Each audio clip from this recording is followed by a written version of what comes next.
we're going to be moving, as you all know, a little bit quicker now, and we're going to be trying to get things to you earlier, and you're going to possibly be getting more and have to do a little bit more before, because we are going to be hoping to get you some rules. There's going to be some rule reading ahead of time. So we obviously know that that's going to need to come to you earlier. So that is our goal going forward. And so, we obviously know that we're going to have to do a little bit better with that. So I wanted to start off by apologizing for that. And so we've had some people take some time off. We all need that. And we know summer's coming. We're all going to be off some more. So anyway, wanted to say, do apologize. All right, so if everyone's ready, we do want to have a timekeeper. So who would like to do that? Do we have any volunteers? I can do it, Ayoka, if you want me to. Okay, Dana. Appreciate that. So I think, let me pull my agenda out here. I think we're going to start with a very brief update on self-directed transportation. There's not a ton to talk about here. I do want to say, though, before people get too disappointed, that that's going to be a big focus at our next meeting. I have Becky has updated the rule with what we do have.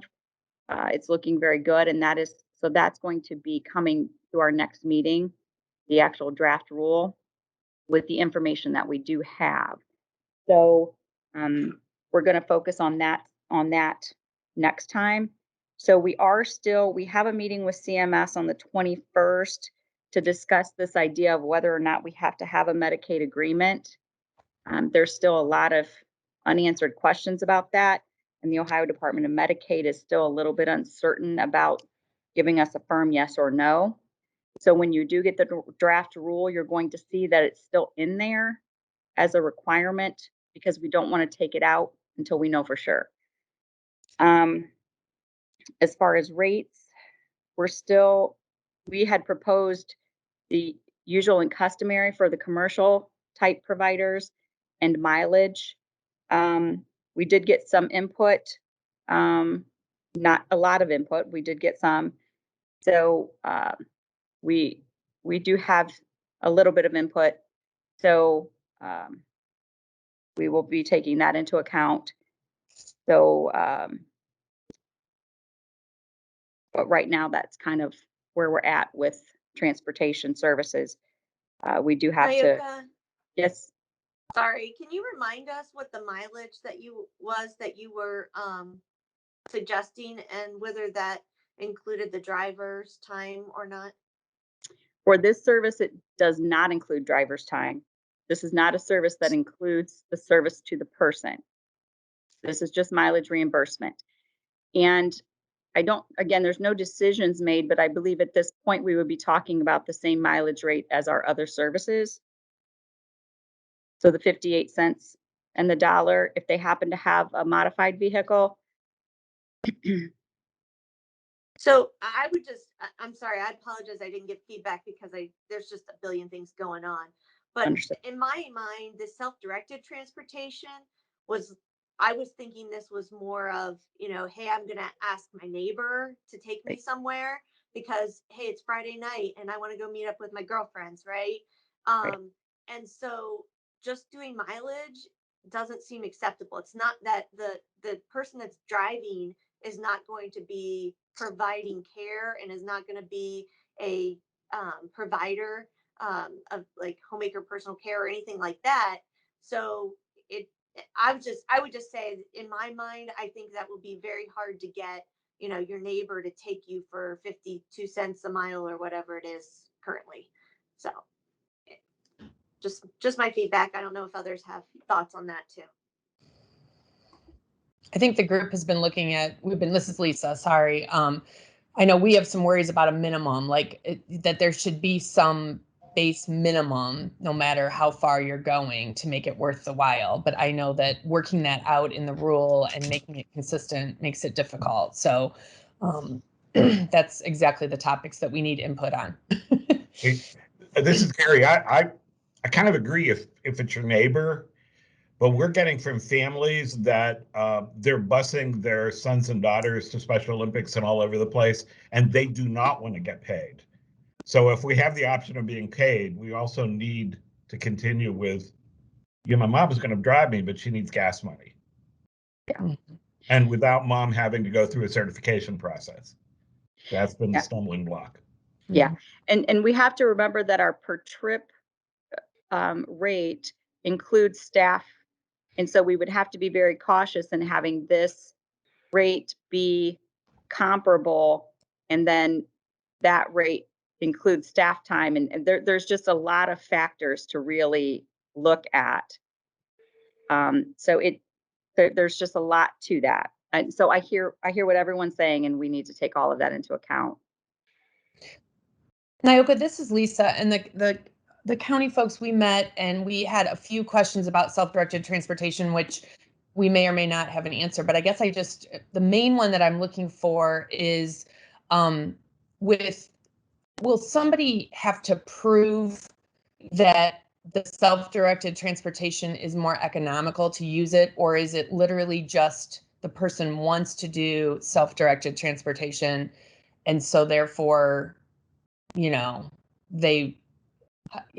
what will be the responsibility on the teams at the county level to when it comes to like Uber and those things? Will they have to like rule out NMT and those other things or not? Do you know? Or Well, first off, NMT has a purpose, right? I mean, it's going to certain places. Becky, do you happen to have the rule pulled up? Because didn't we put wording in? Because I don't have that. 5 minutes. Oh, thank you. Thank you, Dana. Yeah. Sorry. Yes, I used the definition in the notes that you sent out. Of course, I wordsmithed a little bit. Sure. Didn't we have didn't we put just one line, something about cost effectiveness? I don't think it was real restrictive. Yes. Can you tell me what it says? Just a moment, please.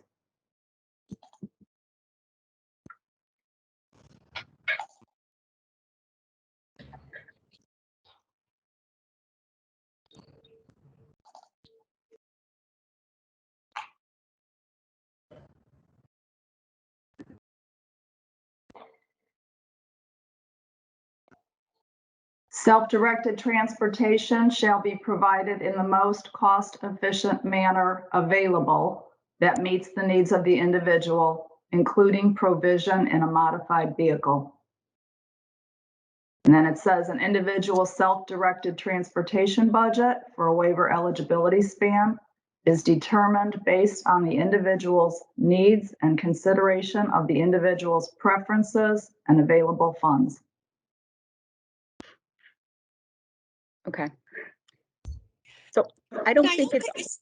This is Dana. Is there a reason, since it's self-directed transportation, that the rate could not be negotiated with the family or with the individual? I mean, that would take care of Gary's issue where families just want gas reimbursement. It would take care of the issue where it's not a family member, but the neighbor's not willing to pull their car out of the garage for 58 cents a mile when they're only taking somebody 2 miles down the road.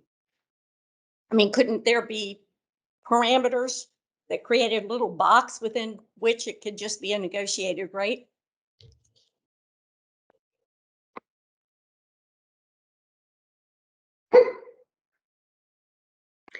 I think I think possibly there could be. I think it depends on what the group wants to do, I suppose, within certain parameters.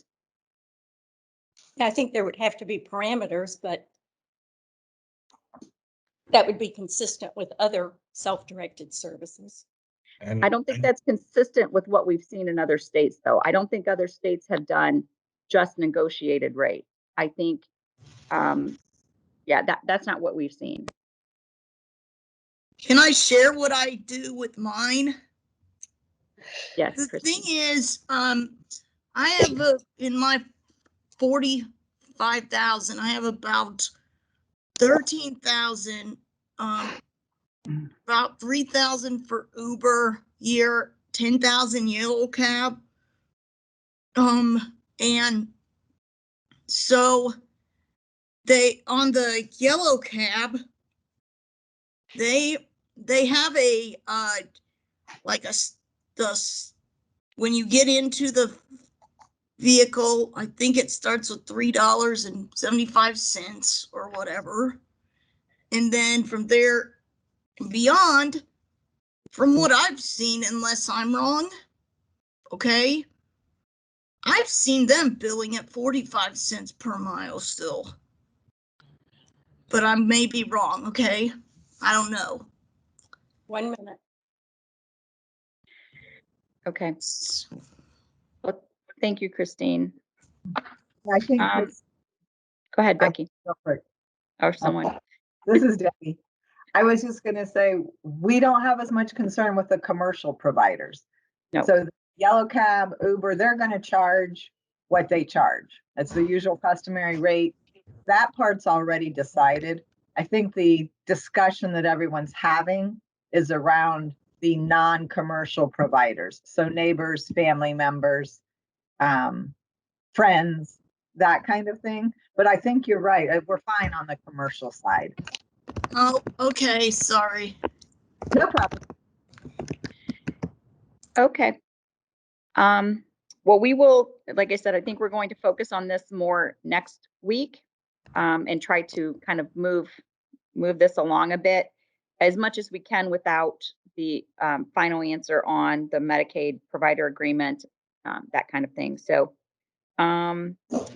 if we could, Becky, you keep lighting up, so I'm not sure if you want to talk. Sorry, I will mute myself. No, you're I think fine. I'm wildly moving my cursor around on my screen lest I shut down this while I'm trying to look at other documents. Okay. Okay, I think the next topic is support broker. And I put Dana down because I know Dana had, a few people that she was meeting with. So Dana, do you have an update on that? Well, not much of an update. It was primarily Gary and Lisa. It was mostly me and Gary, and then Lisa joined us for some discussion, and I think you joined us for some. And we haven't met recently and probably need to meet one more time. My sense is that there aren't major issues with the rule by the way it's written. Would you agree, Gary? Yeah, I agree. I agree. And, because the group has kind of decided that support broker will not go into any of the other waivers, at least not at this point in time. It seems to be one of those things that we can kind of resolve pretty quickly and, focus on transportation and some of the other issues. I don't know, Lisa, do you want to add anything, or is that kind of where your head is as well? Yeah, like you said, the counties had met, and that is probably solely the only self one that we're not ready to look at, really moving that over into the level 1 because of multiple reasons that we talked about last time. So yeah, I would say that we generally are in support of trying to figure out a way, if there's work to be done on it, it would not be necessarily at this time as far as moving it into the level 1, just to see what people are really using it for more. And I think I said in one of the other meetings that would not be the preference of OSDA. We would like to see support broker in all the waivers, and would like to, help the field better understand how it could function and support people. But there are other important things that we'd like to see happening. So we'd be willing to accept that decision as a compromise.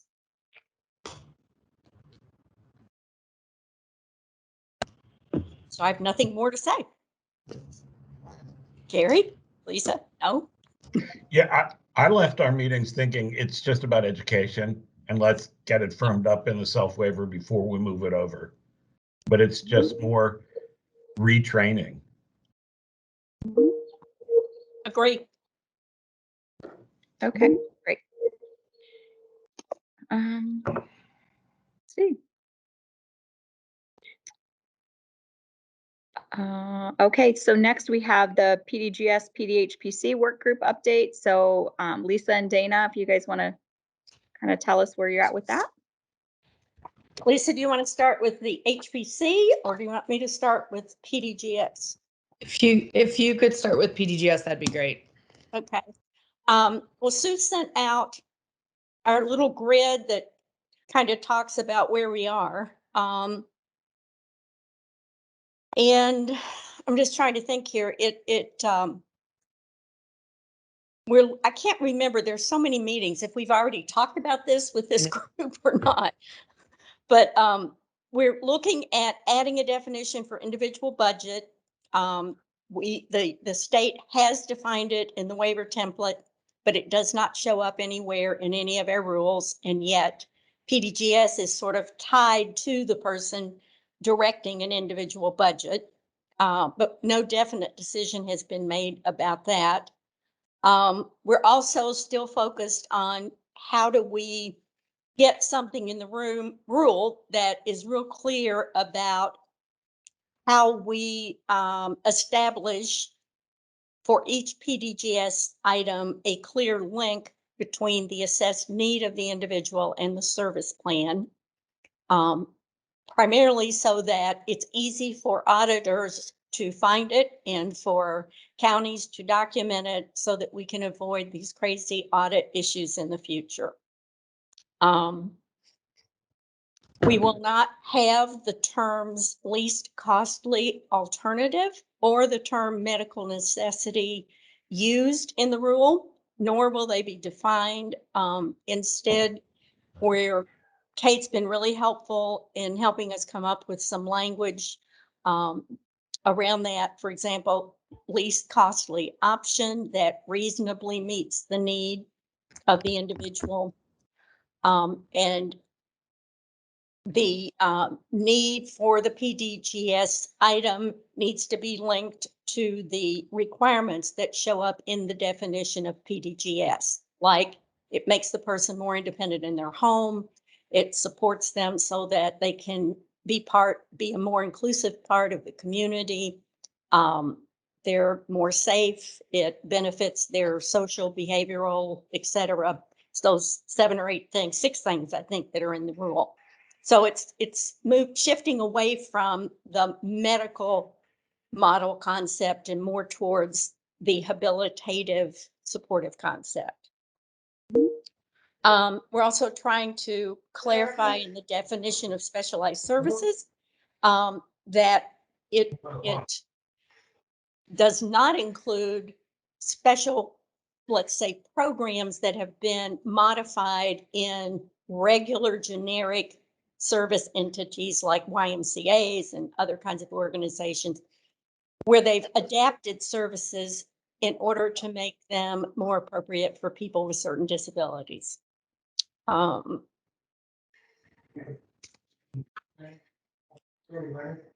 then we've tried to reduce in the rule what must be prior authorized by the department and be real clear on those things that are going to be prohibited. I think the most recent thing to be prohibited that we probably are going to have to add to the rule is this internet service, since CMS has come down pretty hard on that.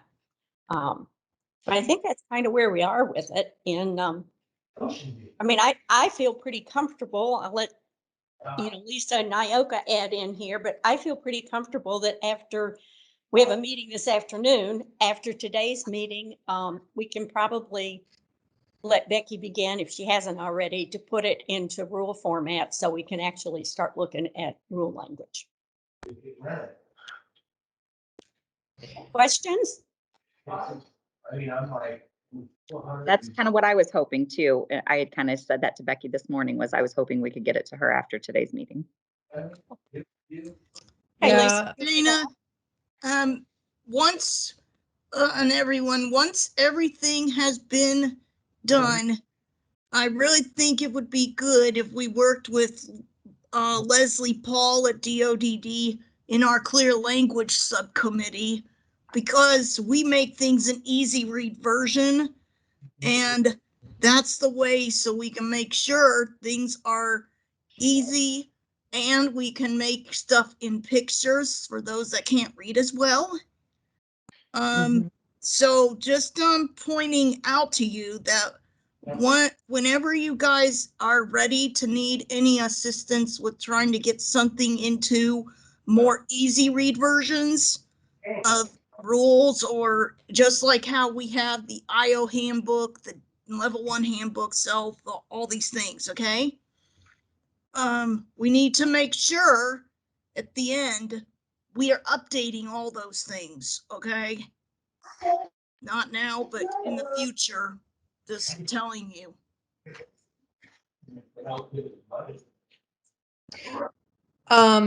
Thanks, Christine. This is Lisa. So, yeah, as far as PDHPC, again, I think I explained it last time, there's really only 2 recommendations that are coming out of that group. And it is the short-term one is to have a system workaround where all providers who are already DoDD certified in HPC would be automatically added PDHPC so that people don't have to go through that process, and it would streamline as they are getting hired by mornings. They would only have to go through the Morning Sun process.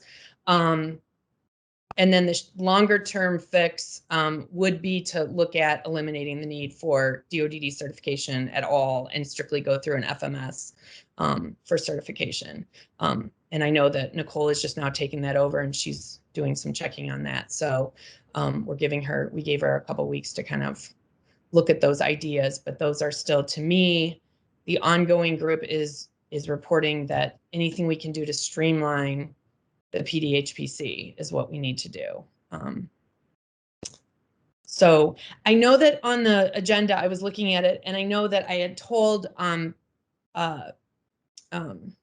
Nicole last time that our group would have recommendations on the exact services to be put into, on that grid. I don't know if you want to wait until you do the grid that we can talk about that or not. And then I also wanted to let everyone know that the county board reps did also do their own grid, and they have some ideas that they would like to talk about with that too. So whether or not we want to do that with the grid, or if you want me to go ahead and present with the PDGS, because they're not exactly the same. So I'm a little, it's confusing for me. I can't guarantee you that that those two lined up exactly right. So you can let me know if you want to just wait till the grid and we can just present the 2 different ideas at that point or not. Well, isn't that next, Nyoka, the grid? Yes, we were going Could to. we just kind of combine the 2 and let We- Lisa kick it off with what's coming from the group? Yes, we were going to actually discuss the undecided services is what we're going to discuss, right? So yes, if you guys are done with PDGS, PDHPC, we can go on to essentially the undecided services on the grid. So do you want to do yours first? That's fine. I mean, we can, I think we could probably, well, I think it's somewhat easier to, for me to report out what the PDGS group talked about first. And I'm more than happy to share it out and then maybe switch over, because I think the counties have a different philosophy about it. And I guess I think it's important to we don't want to spend a lot of time if there's this philosophy, maybe we need to talk about the philosophy first. So you use the PDGS group is what you're saying? Yeah, let me just, so for the discussion on the PDGS group was certainly to add self-direction transportation to the to everything. There was no conflict about that. And the PDGS group also saw some value in adding home delivered meals into the self-waiver in order to clarify that if anybody is purchasing food or grocery items, it should be through home delivered meals. That was kind of the thought of that. Lisa, can I add something to the home delivered meals? I've been just randomly, this is not scientific, checking with parents that I know use that. And it goes back to something Debbie Hoffine had talked about a couple meetings ago. most of the parents I talked to were not using it for, like, I have diabetes, I need a it was out of convenience. You know, asked one mom, well, why do you get this? Well, sometimes I don't feel like cooking. So I don't want to take it out, but I think we as a system, I'm not talking as an advocate, but we as a system kind of need to look at why we're using it, because even the people with disabilities that I talked to, it was not a special diet. It was, I don't feel like cooking. Yeah. And I see and I don't want to eliminate it, but I don't think it's being used for what it was supposed to be used for. Just saying that. Yeah, I agree. Gary, we talked a long time about the home delivered meals. And I mean, there's no doubt that there is some what could potentially be quite audit finding.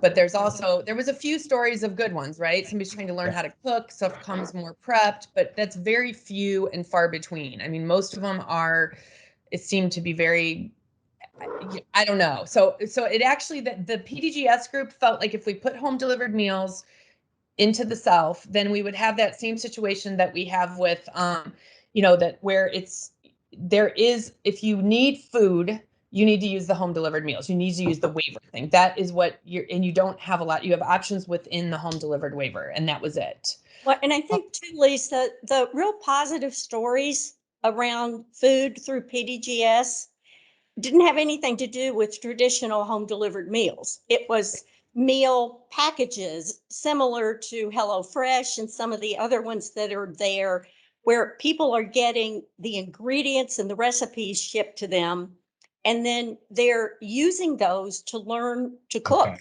Right. And and to get healthier. And the only reason I would agree to putting home delivered meals in Self is CMS won't allow us anymore to use PDGS to buy food. So given that, if somebody really does need to have meals delivered, it sounds like the traditional home delivered meals is the only option through the waiver.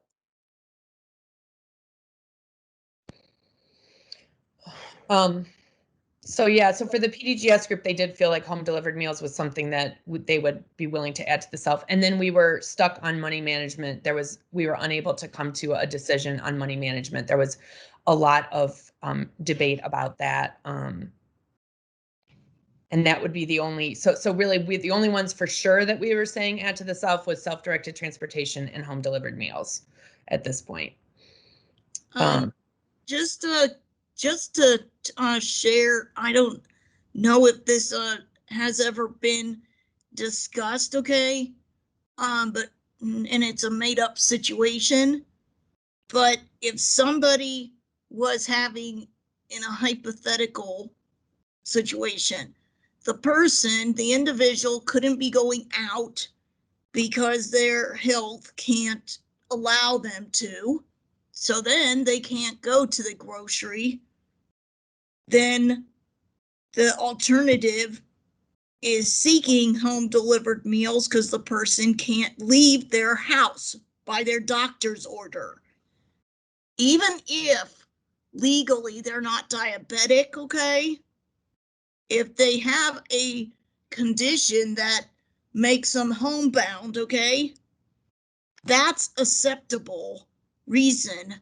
And instead of saying of only limiting it to diabetics only, I'm just giving an example, okay? Because if somebody was not, if that was the only thing they needed, they didn't really require all this homemaker personal care and things all the time. Maybe they had like after surgery care, that's on the Medicaid card, So sometimes that's an example when somebody may use it for an after event. I'm just giving an example. Yeah, I think, this is Karen. I think Gary's example of being diabetic was just an example. There's clearly other reasons, right? He didn't mean only people with diabetes can use it. It's just a reason. Just convenience is not a good reason, though. No. Well, and that was why, Christine, we were definitely looking at that. We realized that home delivered meals is a something that people may need, and that why we said that was fine to add it into the South, but it might make it a little more clear that that's the only option for food in the South. Yeah. Okay. Well, if we put the guidelines with a couple reasons, like not just diabetic, but also people can't go out because they're coming back from surgery. Right. Ever. Okay. That's example. There are, yes, since the home delivered meals is already a waiver service, there's already an established rule on that. So really we would just be adding the self waiver as a waiver that covers it. So we shouldn't really need to make much change to the content of the rule. Hopefully, it should just be adding that to the self waiver. Okay. Okay, Lisa, did you guys have other?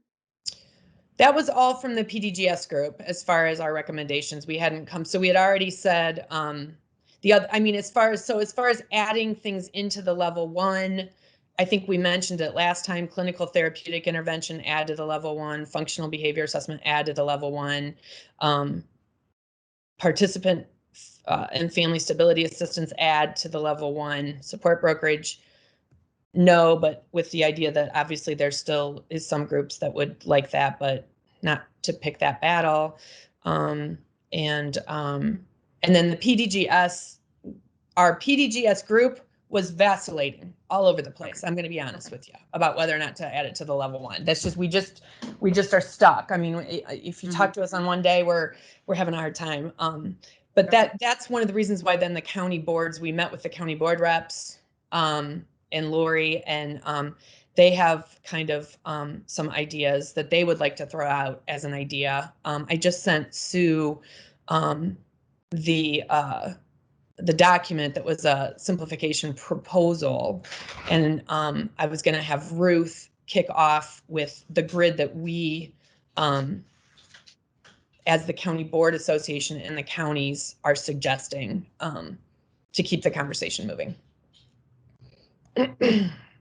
But if you want to use your grid and we just talk, that's fine too. Okay, Sue, do you have that we can share? It is not here just yet. Oh, She said I all right. started working. My bad. I might not have actually pushed the send button, Sue. I'm sorry. That happens. It's I okay. didn't push the send button. I added it and didn't send it. So there you go. Sorry. Lisa, you can't just share your screen? I thought you could. I can try. Well, I don't She know. struggles a little bit, but I can There's try an and up walk arrow through. button that says share content. Yeah, mine, when I say it, it says only meeting organizers and presenters can share. Oh, So hold on let's a second. see. Let me give you the right. Pardon? I can give you that right. Oh, okay. Uh-huh. Go ahead and try now, Lisa. Okay, let's see. You got the power, Sue. You got A little bit. the power. Okay, now it just shows up. Now now I see a big black screen. So Is your Okay. document open? A leave button and a share, and then a microphone going left to right, or right to left. Sorry. no, I only see a black screen below. Okay. Well, yours just came through, so let me see if I can get it open. Sorry, my bad. I should have sent it earlier. Nope, you're fine. You're fine. We can make things work. It just takes me a second. Make it big. I do this. And Ruth, you're here, right? Yep, I'm here. All right. Ruth is going to help us with some basic, I think a lot of us, and I'm just going to introduce Ruth's, comments, is that we just were having a hard time understanding whether we're actually simplifying or whether we're actually aligning. And the counties have had, I don't know, there's just a lot of confusion when I tried to explain some of the stuff PDGS was coming around. So we had a talk last week, and this was kind of where we came up with, and the summary of it is down, if you can page down just a little bit. It's below the grid. Well, so this is Ruth. I'm Yeah. from Trumbull County. In a nutshell, part of my concern is adding stuff to the level 1 makes sense to me. SSAs are very rule-based. They will look to the rule and look to the parameters of the service, when working through things. But when you look to add it to the self, in my mind, that in essence is kind of limiting the flexibility that has been in the self waiver for people to use for services.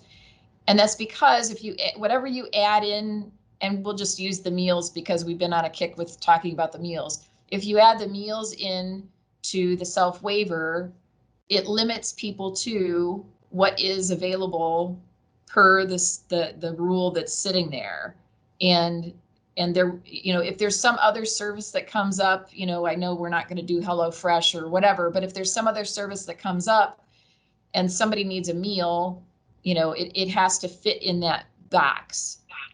So whenever you add the services, whenever you're talking about adding these services to the self, specialized medical equipment, whatever, in my mind, that's limiting the self direction for the person who has that waiver. And so that's kind of it in a nutshell. I think, maybe the meals is something that, if we really want to limit people to just that service that's, the Medicaid approved vendor, then that's fine. But I think to me, it just didn't make any sense. Part of the discussion that we were having about kind of putting all of these pieces together in both waivers, because I feel like people that have a self waiver who are really, kind of directing what they want and where they're getting it are now going to be, in the box of what we have in that area, limiting flexibility. Yeah. And I would think that a lot of this, in my mind, a lot of what can be solved with the self-direction piece is actually making it self-directed. Here's your budget and let's work it out together with where you're going to get these services. Ms. Hoffine has her hand up.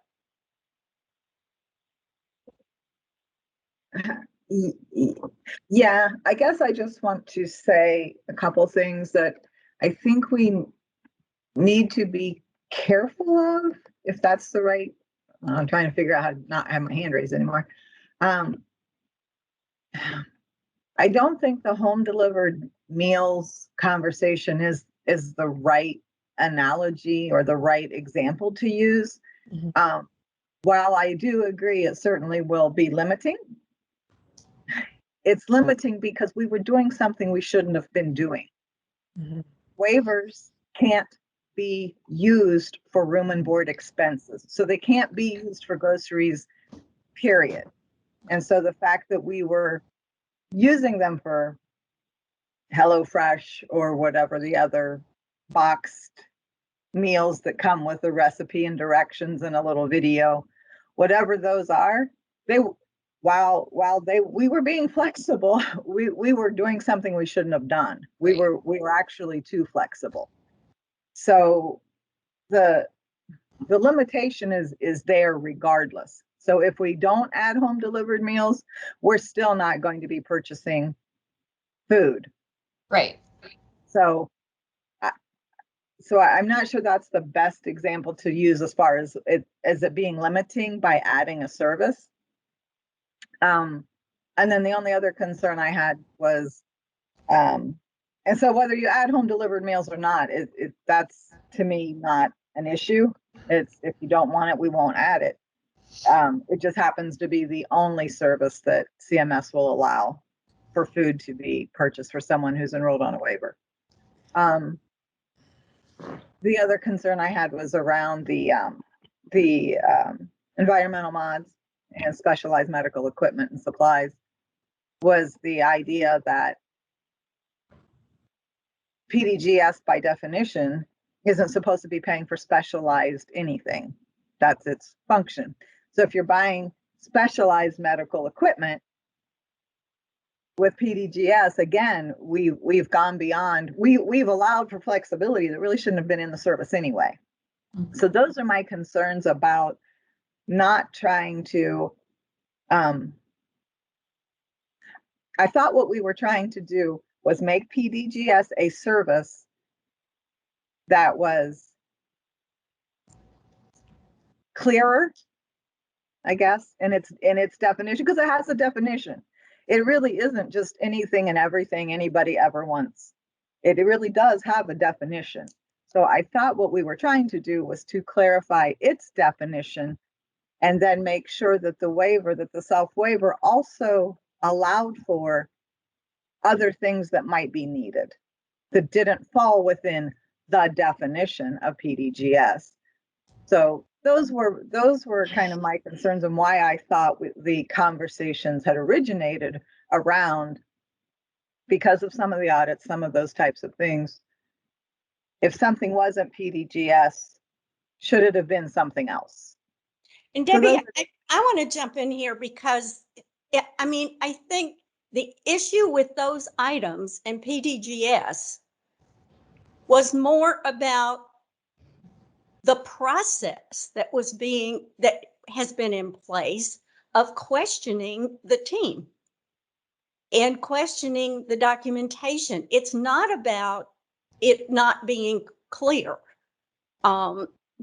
I think what I've been hearing county SSA say is that they think they've been consistently looking at all of the parameters around PDGS and applying them, only to find out after the fact that that has not been the case.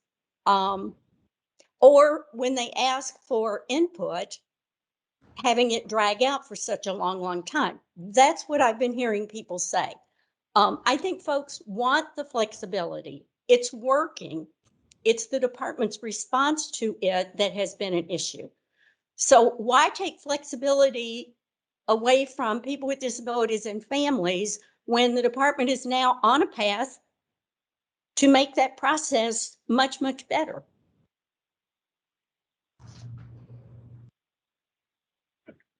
Okay, I'm talking even though I know Karen had her hand up too.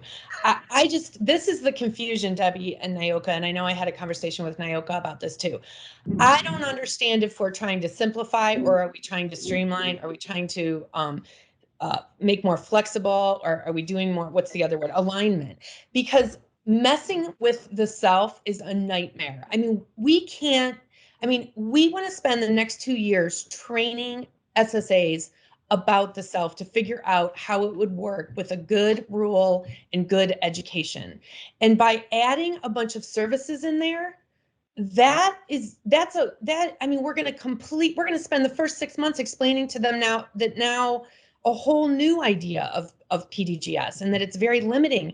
And I can't imagine with the backlash that we have gotten about assistive tech being added into the self and how people have to go through hoops and hurdles now to get assistive tech the right way. If we add specialized equipment, and that's from families, not from, and consumers, not from the SSAs that we're hearing, to add specialized medical equipment and home mods to that, I can't, I mean, that's the death of the self waiver. I'm just going to say that. I can't, I mean, I didn't even think that, I thought we were all on board that we weren't adding those two. And everybody needs specialized medical equipment and home mods, not just people with disabilities. There's elderly population. There's people all over that do home mods and things like that. I don't think that your interpretation of specialized, I mean, we heard from Kate Murray that specialized meant sheltered workshops. That's what she said. So I don't know if Kate's on here, but like, I don't think that, I mean, we pay for all kinds of specialized things. I feel like we're back. I just need clarity because Well- I feel like if we're going to just make both waivers the same, then, and just have PDG, I don't know. I think that's overwhelming. I need another thing. Lori's got her hand up. Karen's got her hand up. I'll stop talking. Yeah, I can't see Karen's hand, but you said she had it up a while ago. I don't know why I can't see her. Karen?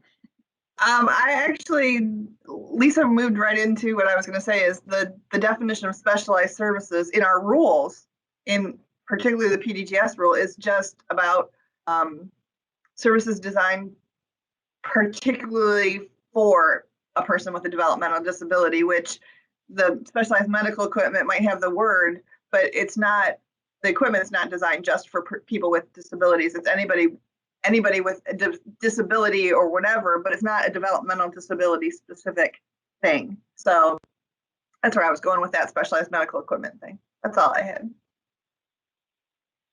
Okay, Lori? Sue, would you be able to scroll to the next page?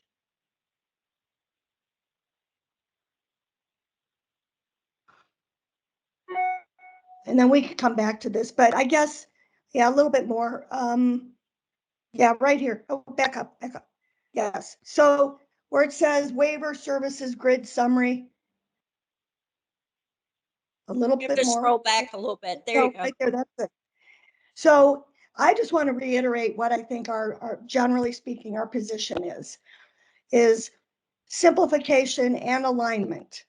And so we believe that we should leave the self waiver alone, as Lisa just said, and do not add new services and muck it up and complicate anything.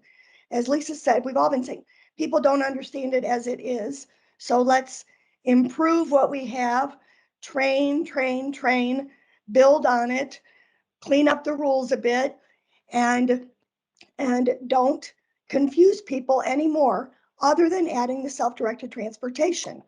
We don't want to complicate it anymore.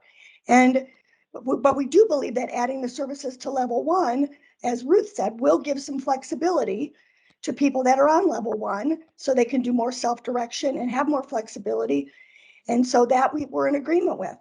So that's what we're proposing here, with the understanding and the commitment that we would do those things if we indeed agree to do what we've been talking about, fixing the PDGS rule around medical necessity and least costly alternative.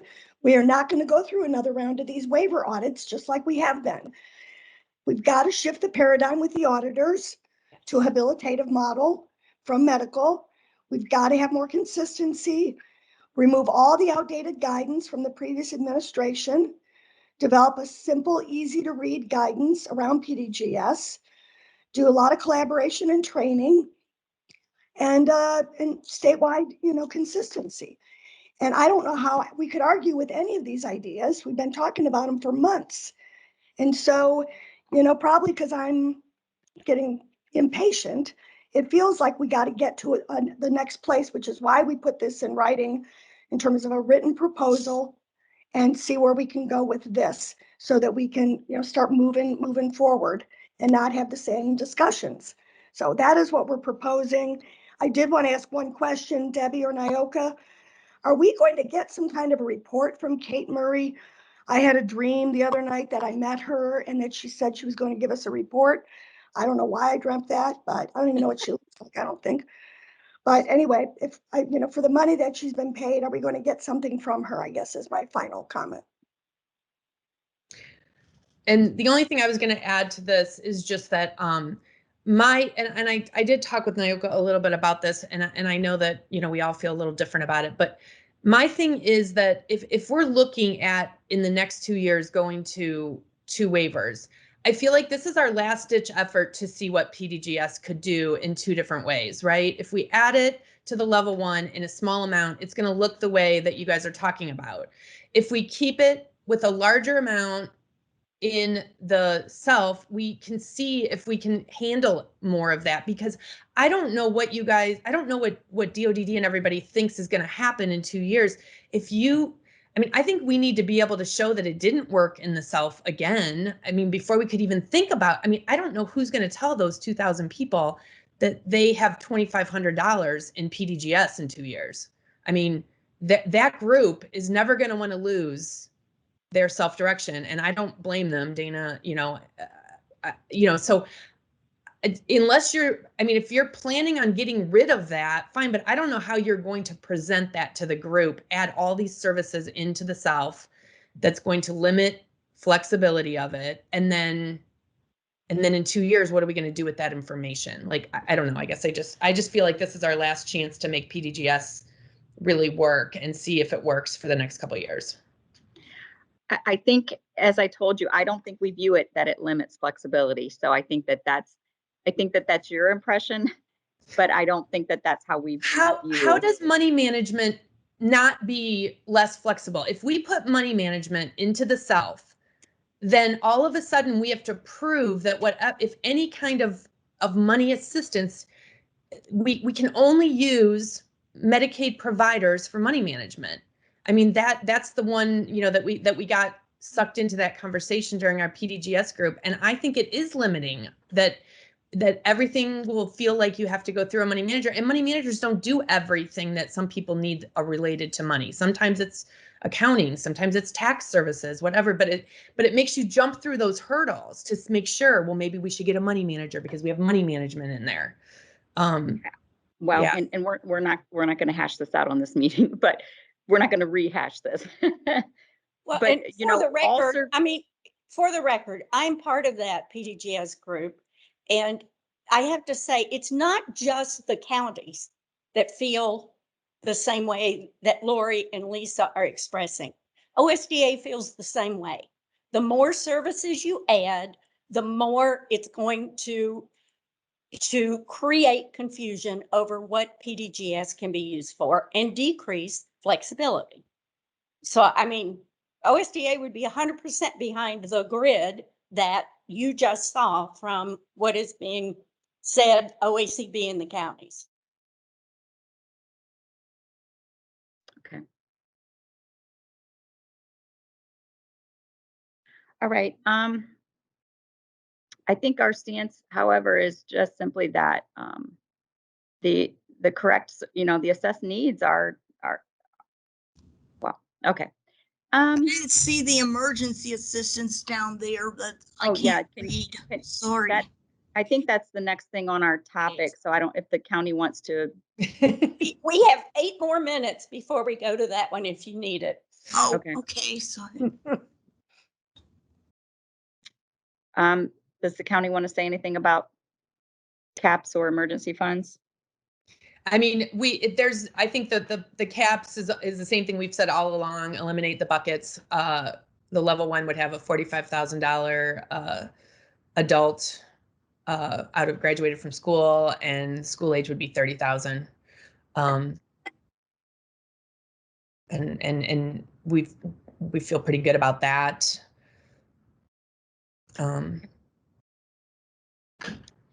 Okay. Sue, could you put our grid up real quick, just because I want to make sure we haven't missed any services that still need. Please. Okay. That still need a decision.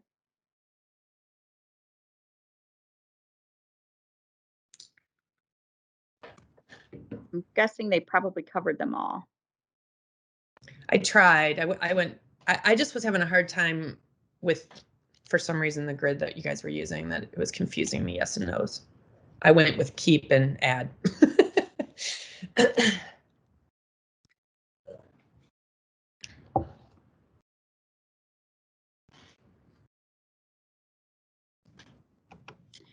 Okay, so we have a decision. Well, we have a recommendation. I'm sorry, let me reword that, about clinical therapeutic and functional behavioral as far as adding to the level 1. Environmental accessibility adaptations, as far as adding to the self. We still had that as to be determined. The recommendation from the county boards is that's not to be added to the self. Does anyone else in the group want to say anything about that?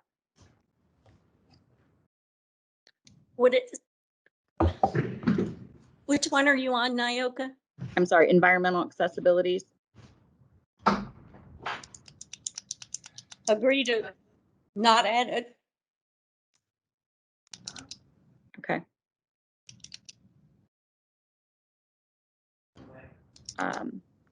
Home delivered meals. We have that as add to the self. I believe that's what I heard from the group. And again, if that doesn't get added, there would be nothing, so. Money. I do Go want to ahead. say about the one thing we did talk about is that if we don't add home delivered meals, the counties did talk about adding something in the prohibited, food or grocery items into prohibited. There was not a problem with that. Yes, I agree that we should have in the PDGS rule, you mean? Mm-hmm. Yes, I agree. We need to have that.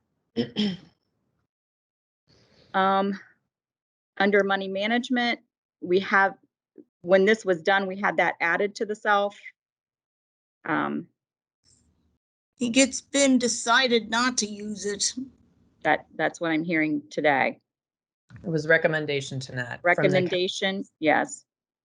So this is Gary. I need to ask a question on the environmental adaptations and Yes. home delivered meals. If we add those to the self, then that means so environmental adaptations would have to be certified. Correct.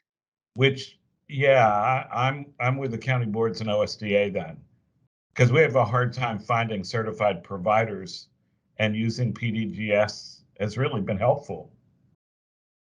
Okay. Yeah, even here in Franklin, we only have like 3, possibly 2. And it's horrible trying to find certified providers for those services.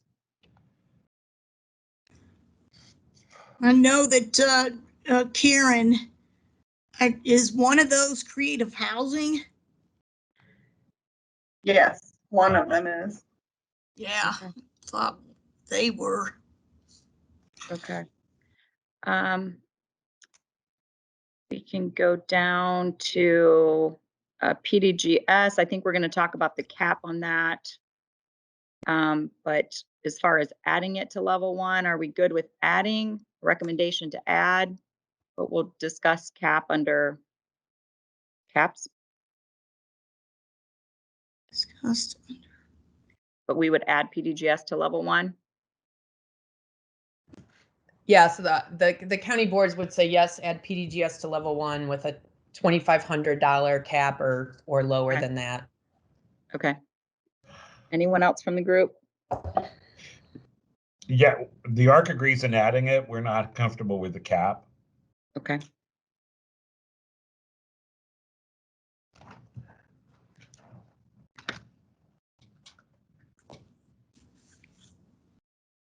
OSDA? Absolutely, add it.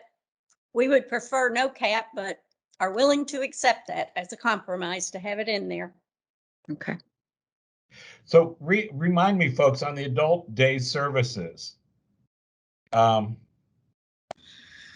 what's the cap on that? Well, it's Gary, it's all based right now at this minute by the ranges, but that's going to be getting changed anyways. Is what I know from Stacy Collins. Okay, well, just to explain why we're opposed to the cap on this is we're hearing if the self is simpler, actually the level 1 is simpler, people may be using less traditional adult day services because they're going to be using other services that are going to need a higher cap, if any cap at all. Because that's a huge chunk of a $45,000 budget. Right.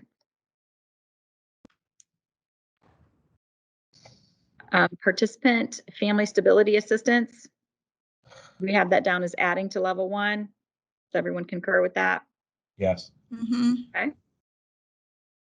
Specialized medical, the recommendation from county board was not to add to self, I believe. Correct. I need to ask a question on the community respite. Oh. At this time of year, that's the biggest call I get. I want my kid to go to a camp that specializes in kids with disabilities, but they're not willing to be certified.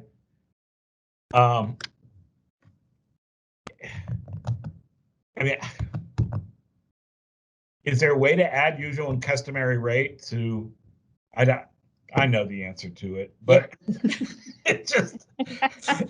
You love those questions, don't you, Gary? We'll Yeah, tell I know the answer. that you It's fought okay. for it. Don't worry, It's just- Gary. Try to explain why your kid can't go to that camp because the majority of kids have disabilities, but they don't want to be certified. That it's just a call every day last week. Ugh. Anyone else have thoughts on specialized medical? You can add OSDA to your notes. Neither county boards nor OSDA want to add it, No adding. or OSDA agrees or whatever. Okay.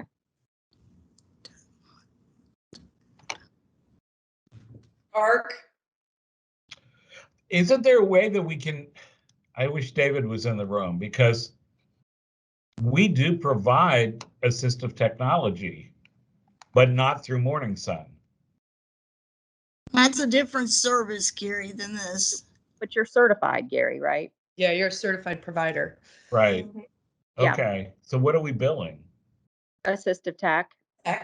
Oh, That- okay. Yeah, that's what I was telling Lisa. I don't think it's probably as bad as, but Okay. that's neither here Okay. nor there. Okay. Because yeah, we don't do wheelchairs, but we'll provide the bells and whistles for a wheelchair. Mhm. Okay.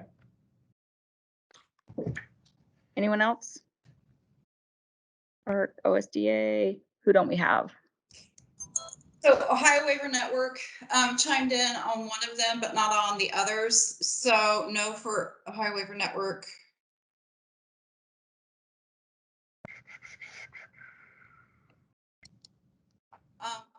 Ohio Waiver Network on the other ones that we didn't capture your input. We were good for everything. I agree with the specialized medical because there are so many other resources that we use and have found for people on the self waiver. So we're good with the no, and everything else we were good. Okay.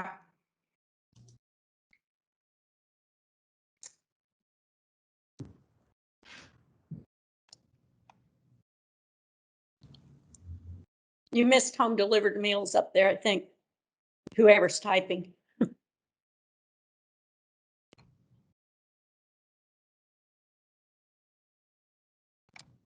So is everybody agreeing to add to the self with home delivered meals?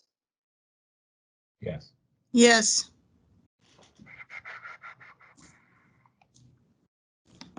County boards, are you all right with that? Because as of last week, you weren't, but you're saying after today's discussion, you would understand that?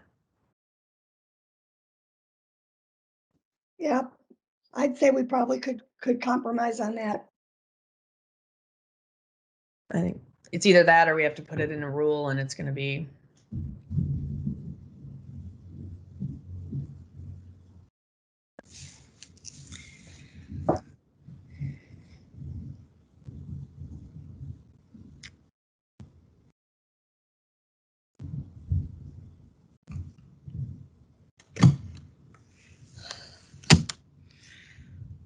Nyoka, Yes, ma'am.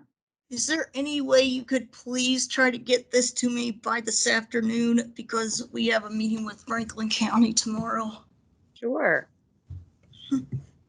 So then we have support broker. Sorry, Sue, I don't mean to rush you. Yep, And fine. we had that add to level 1, and I think we're changing that, right? As of today, Yeah. we're okay. Do not add to level 1. Okay. Is everyone in agreement to that? I know that I heard Dana say that they would prefer to, but they're willing to compromise on that for OSDA.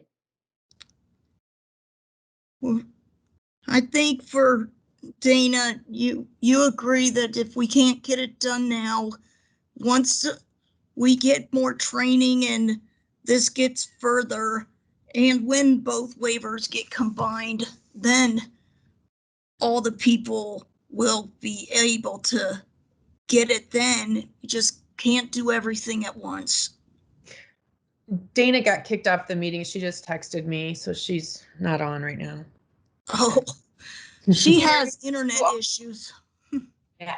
Gary, didn't you also agree with OSDA on that one? Yes, we did.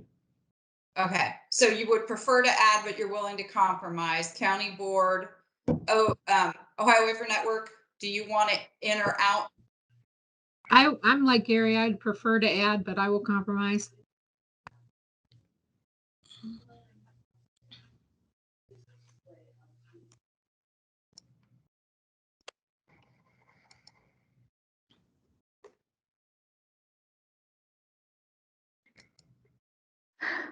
Okay, and then the other 3 items are in both waivers already.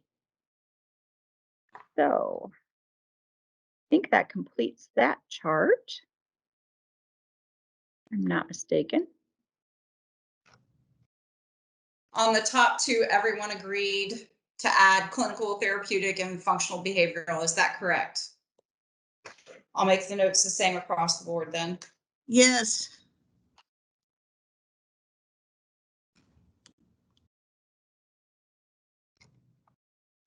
There's And lots of kids on level 1 that could benefit from that. I think in one of, I'm family sorry. assistance? Or did we cover it? Ask that again, Debbie. I thought that when they were talking about CTI and the functional behavioral, that there was discussion of family, what is it called? Family stability assistance. Is that on the grid? Thought so. Yeah, right there.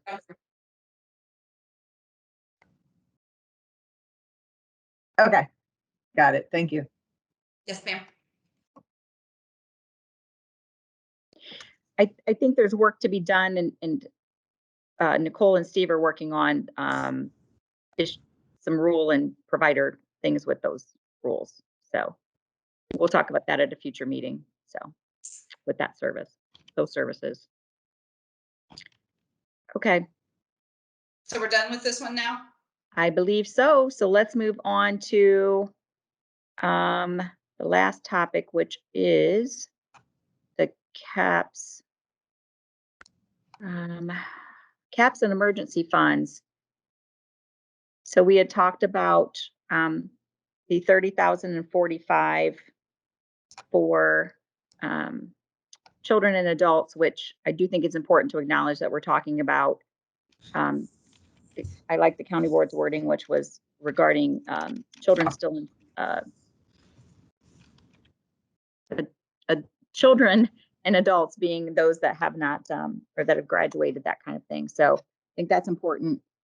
So how do people feel about those numbers in general?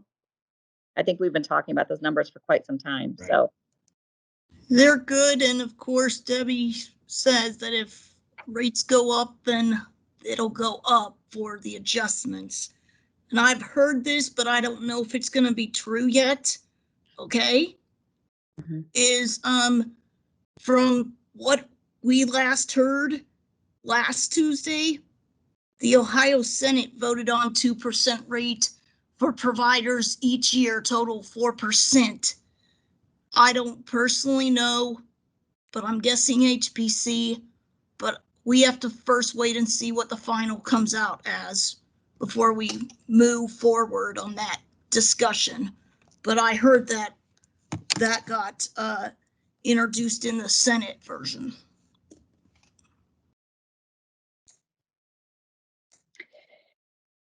Okay, so do we need to have any further discussion?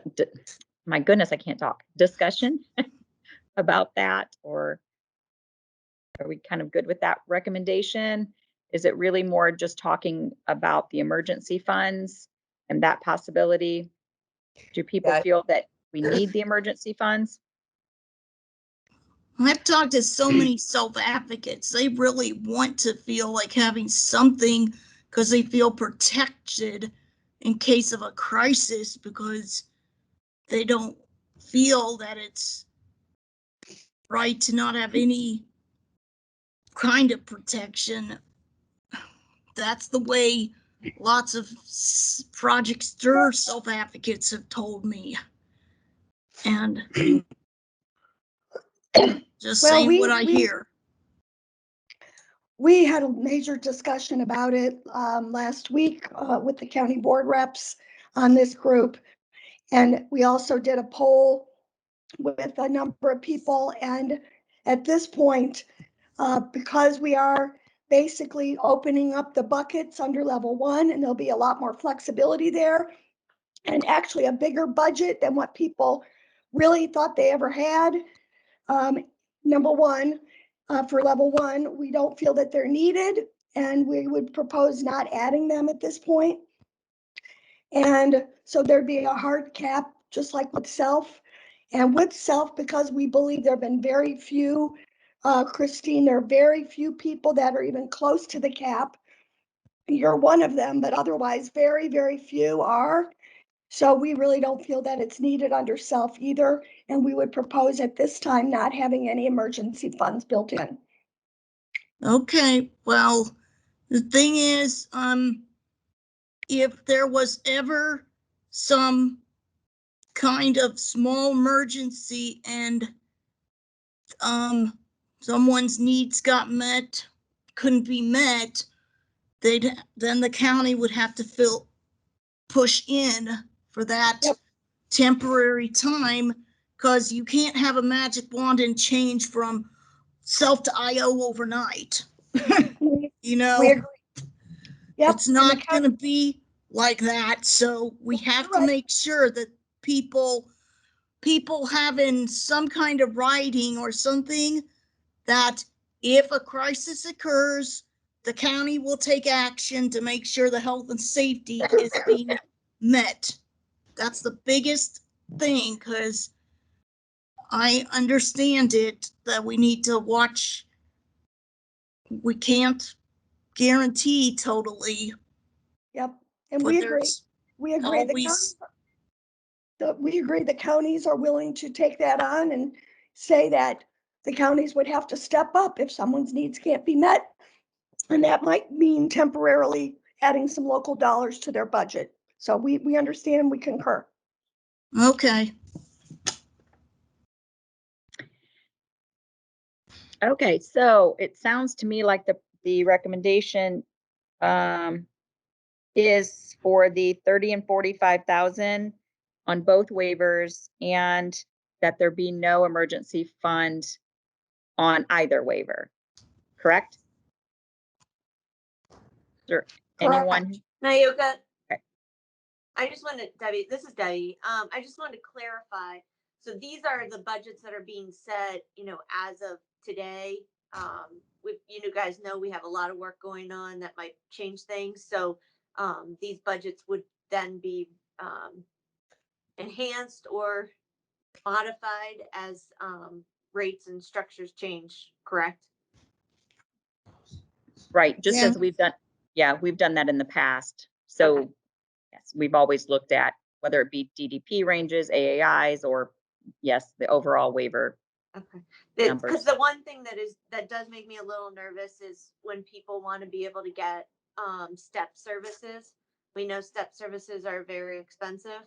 And so I know we're trying to push those and have people to use those services, but we know they're very expensive. And so that will limit a lot of people's availability of how many days per week or how often they can receive step services, because they are very costly.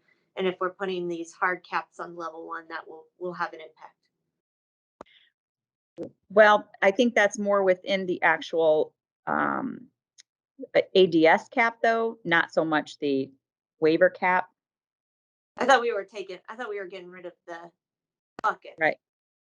We are, and that's what I'm saying. So I guess maybe I'm a little confused by your question, because that means that they would have if they're getting step services, that means they're an adult, so they have the $45,000. Right, which is way more than A's and B's. Yeah. Right. So are you proposing that we should look at increasing the 45,000 based on this? I guess I just want to be clear what your question is. No, I just wasn't sure exactly how things would be impacted. If somebody's going to day services 5 days a week right now, but they're, being paid at an acuity A, right? And then they want to move and transition to step services, and they still need to do those 5 days a week because of their parents working or something like that, are they going to have enough funds, or are they going to have to choose to reduce other services that they may have been receiving under their level 1 waiver in order to be able to do that was really, and just not knowing fully what's going to happen. And I know we've said people might have to do step couple days a week and do a hybrid of something else the other couple days, but I just wanted to make sure as we were thinking about this going forward, as we're going to put that step service as a kind of long-term service, what impact that would have for people who are on the level 1 or self waiver. Okay. Karen, I can see your hand this time. Yes. Cool. Yeah, I mean, it'll definitely have an effect, because the people that we have now that are on self with the 45 and an acuity C have issues with trying to figure out what services to keep and what, how to structure them, because inherently it is more, but it doesn't happen too often right now on self. I think handfuls, but it's definitely going to be part of the budget discussions. And it'll still be, if self goes forward, and it'll still be part of the discussions then too, all in having a budget. So we'll have to figure those things out. I think definitely people with both self and level 1s have to be able to prioritize their services, right? So yeah, I think particularly if they are either naturally AC and get services, or if they're going to utilize step services 5 days per week. So agree. And this is Debbie Hoffine.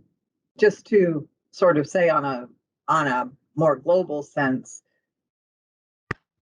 we all, like Nyla said, we always do have to look at the budget caps anytime our rate structure changes to see if there is a need to adjust. And we have in the past done that. And also to keep in mind, the work of the Blueprint Group is looking to completely sort of restructure, I think, all the rates for the adult day and employment services. So we could be in a very different place in a year or two around all of this.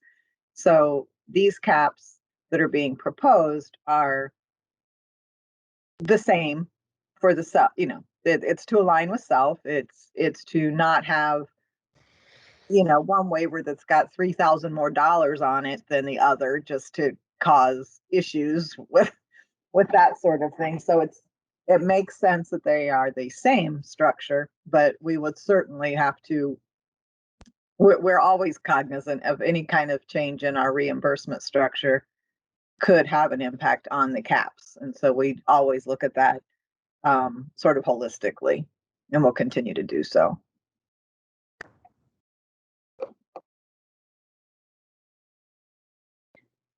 Okay.